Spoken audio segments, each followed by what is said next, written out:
like you were saying, when we were young, we were small, but we didn't know. I'll play later now. When you were hurt, you would smile, so you didn't show it.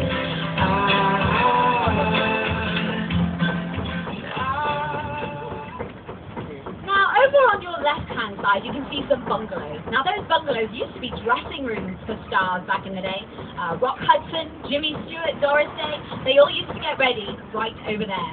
Now, though, they're actually home to casting offices and production companies as well. In fact, Hasbro Entertainment, they're based here in our bungalow.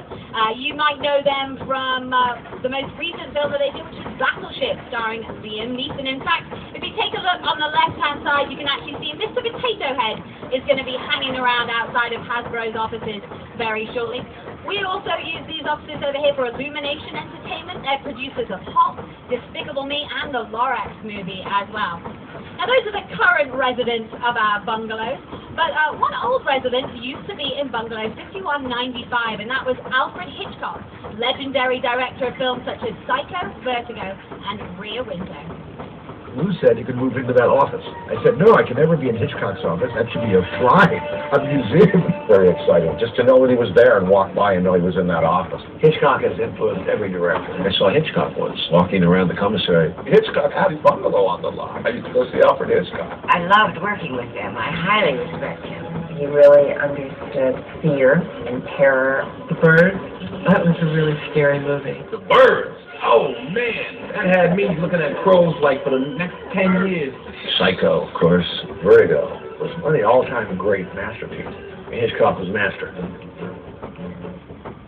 Now, we have officially left our front lot and all of its sound stages behind, and we're heading out onto our back lot. Take a quick look to the left, you'll get your first glimpses down to New York Street.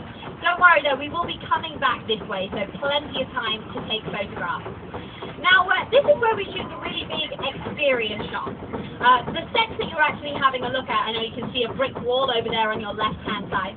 This isn't a real brick wall. This is all made out of fiberglass. Now, the majority of the sets are what we call facades. That basically means false fronts. We only build the fronts and the sides of the buildings because that's all that the camera sees, and then your imagination just simply fills in the rest. Now, if you take a look over on the left-hand side, you can see what looks like a bit of scaffolding holding up a wall. Not very interesting from this side, I'll give you that. But actually, that piece of scaffolding with that wall is a very essential part to our filming out here on our New York Metro set. It's what we call trompe-l'oeil. It's a French term meaning to fool the eye. And as we spin round the corner over on your left-hand side, you'll actually get to see it from the front view. What you can see on this wall is actually a painted image of a regular street. Now, I know, it doesn't look very realistic from this angle, but coupled with the buildings over on your right-hand side, it does something extraordinary. It gives the illusion that our streets go on for far longer than they really do.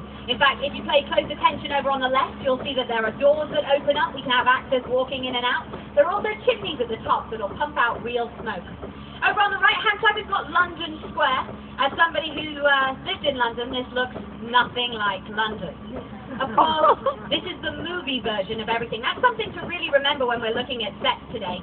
How do we make a set look like a certain place, but be flexible enough to change it around? London Square was actually seen, was going to be seen in The Amazing Spider-Man come July 3rd, so keep your eyes out for that one. You can also get a few more glimpses down into New York Street. In fact, Mr. Jimmy Fallon's going to tell you a little more. Hey everyone, welcome to New York! I got my start right here in New York on Saturday Night Live. This is actually my old neighborhood. Once got mugged over there. An old woman. Tough lady. This is my favorite hot dog guy. Hey buddy, how's it going? Remember me? No. Just like old times. Gotta love New York City. Hey! I'm walking here! I'm walking here! Hey, cool guys. I was just walking there. So it's not exactly New York, but a lot of times when you see New York in the movies, it was shot right here on the Universal Metro sets. If you can make it here, you can make it anywhere. Even if you make it here on the Universal lot. That's right. Coming up on your right-hand side, you've got the perfect photo opportunity. Looking all the way down New York Street, used in Transformers, CSI, NCIS, Criminal Minds, and Britney Spears' music video, I Wanna Go, as well.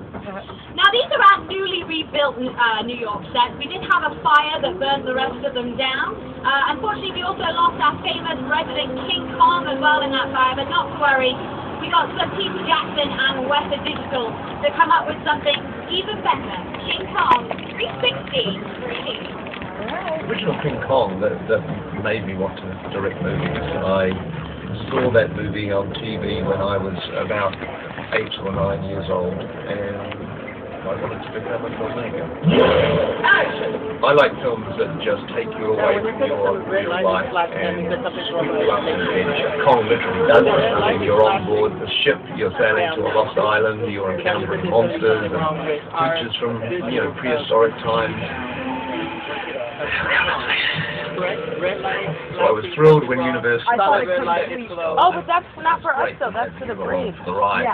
Now we have created this 3D immersive experience, so you're going to have your glasses ready. Don't put them on yet, but just have them in your hand because we're about to return to Skull Island.